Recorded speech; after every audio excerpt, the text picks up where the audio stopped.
We grew up in a time where our generation is the most hated, yet slavery is abolished, women can vote, and we've created a platform for freedom of expression that replaced the outdated speak when you're spoken to, and little girls who don't know their place should be hated.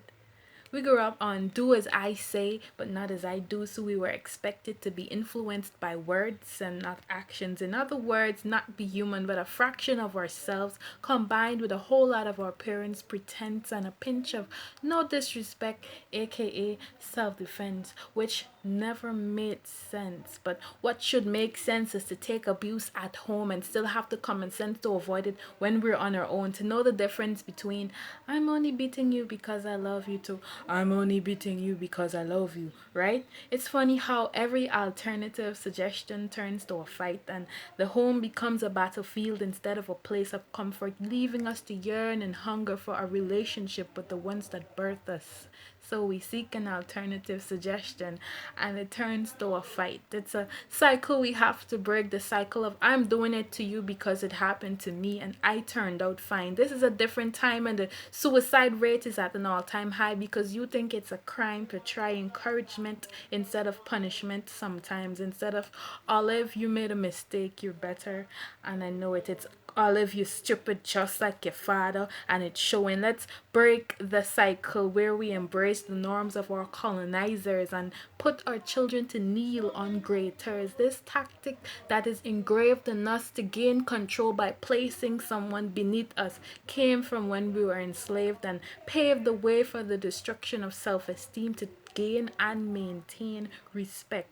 Mom and dad, your words have molding power to the children you brought forth. You have the opportunity to create an environment to shape and mold because, regardless of your relationship with your children, your opinion matters more. Don't get me wrong, we love your advice and folklores and being our personal bookstore, but some of your children are depressed and oppressed from your values of sobriety, and we are unable to be what you expect while thriving in this technological society. We're battling being cyberbullied and anxiety while subject to being labeled a disappointment and lazy by you who think it's preposterous to walk a day in our shoes. I'm the parent, you're the child. I know better, I've lived, but you haven't lived in this era. The same challenges you have finding apps on your phone are the challenges I have finding myself. And just like you need me, I need your help. You want me to walk in your footsteps, but the shadow you cast is suffocating me, stifling my individuality and who I'm meant to be. It sucks that the only support I get from you is for doing what you want me to do, and not what makes me happy. Parents, your children are having sex. They're doing drugs and drinking away the last of their brain cells because you won't take the time to sit and listen to how this society overwhelms them. We have a high rise in teenage pregnancy because our children aren't supposed to have hormones until they're married. And that child you carried for 9 months, mommy, might commit suicide because he's dying inside and he needs you to just talk to him. You've already denied us our will to be outspoken and the propensity to speak up and stand up for ourselves because God forbid we had the audacity to tell you, a human being, that you're wrong, that a roof over our head and food to eat is not supposed to be a luxury because we didn't ask to be born. We'd never hear the end of that song. Parents, your words hurt.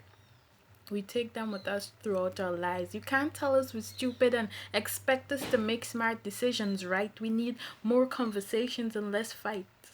As we grow, we're influenced.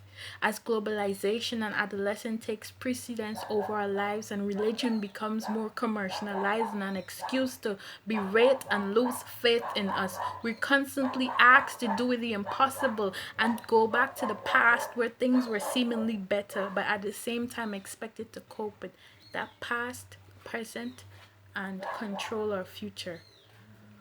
When we speak out, we're told when you have a child one day you'll understand. It makes me scared to have a child because I can't stand the thought of knowing my child is going to spend days wishing they weren't born because I choose to not listen. Imagine me regarding my child's sudden self isolation a disrespect and not a degradation of her mental health. Imagine him scared to talk to me because I don't take depression seriously, because boys are supposed to be strong and not grieve for too long. Imagine my little baby being sexually abused in school and is scared to tell me because I made the topic of sex a taboo.